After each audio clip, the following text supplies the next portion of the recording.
Haleluya, apa kabar saudara? Senang kembali jumpa dengan saya Pendeta Rio Panggabean. Saat ini saya sedang ada di Petak 6 di daerah Glodok ya, Pancoran. Dan setelah menikmati kuliner di tempat ini sambil menunggu jadwal ibadah berikutnya nanti jam 7 malam, saya mau share bagian firman Tuhan.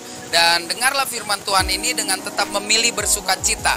Nah, bagian firman Tuhan tadi waktu saya makan, saya menemukan di dalam 1 Korintus 9 ayat ke-27, di mana Paulus bercerita dari atas. Dia mengibaratkan seorang atlet yang berlari dengan tujuan mukul dengan benar, melatih dirinya, dan ditutup dengan satu bagian yang menjadi peringatan buat kita semua yang rindu memberitakan kebenaran firman Tuhan lewat khotbah, lewat kehidupan, lewat bisnis dan lain sebagainya.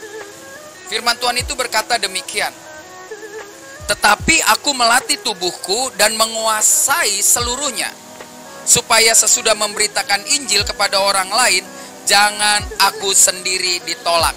Nah, ini menarik sekali. Bagian firman Tuhan ini adalah pengalaman dari Paulus.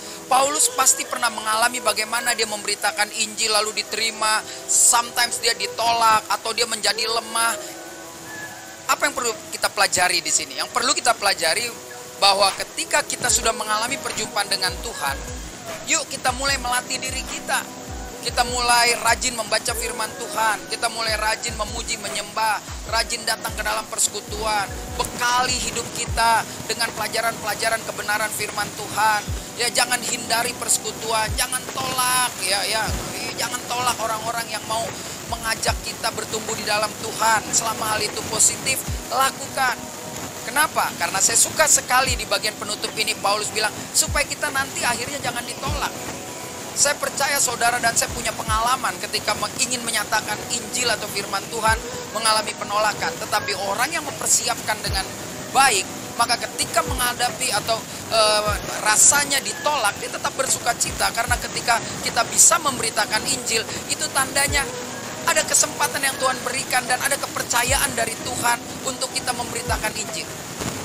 Jadi persiapkan diri kita dengan benar.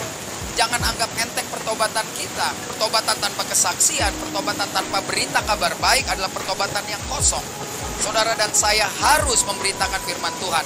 Tapi saudara dan saya harus seperti seorang atlet, mempersiapkan diri dengan benar, berlomba dalam gelanggang pertandingan yang benar, memukul tidak sembarang memukul seperti seorang petinju yang tidak terlatih. Firman Tuhan harus diberitakan. Kesaksian hidup harus nyata agar orang melihat ada Kristus Yesus yang hidup di dalam hidup saudara dan saya, dan hidup itu telah mengubah hidup saudara dan saya. Tetap semangat, maju terus. Saya Pendeta Rio Panggabean. Sampai jumpa pada tayangan-tayangan berikutnya. Tuhan Yesus memberkati.